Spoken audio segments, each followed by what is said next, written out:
Yung totoo mong dati. Sorry, nagsinungaling ako sa'yo. Roxy, Joseph. Mukhang no? Nagiging close na kayo ng tatay ni Kenneth. concerned father lang po. Sure ka? Hindi kayo magkabalikan? May isasuggest ako mas magandang ospital. Panatag yung loob ko kay Doc Remo. Mas magandang ospital to. At saka, o-offeran daw nila tayo ng mas malaking discount. Ano bang problema mo sa doktor ni Kenneth ngayon? Doc? Right? Anday.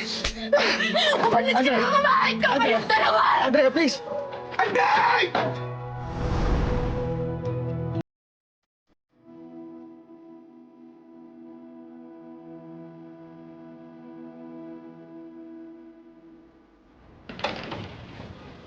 Martin, maraming salamat sa lahat ng pagtulong mo sa akin in helping me with the case. Wala yun. At sa pagpapadala mo ng mga flowers at saka pagkain.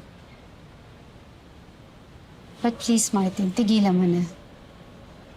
Uulitin ko, walang dapat na makakaalam nito na tinutulungan mo ko. At ano? Nang umaasa ako, kakabalikan tayo? Kung yan ang iniisip mo, wala kang mapapala sa akin.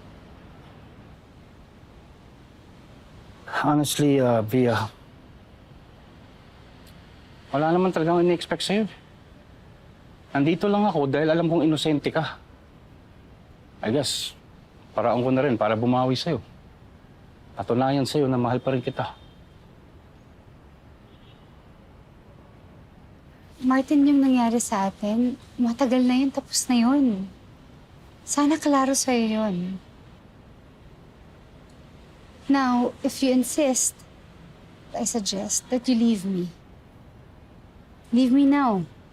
Dahil kaya ko ang sarili ko. Oh, Via, I already lost you once. Pinagsisisihan ko yun. Ngayon at may chance ako ulit, hindi ako papayag mawawala ka ulit. Sasamahan kita sa laban mo.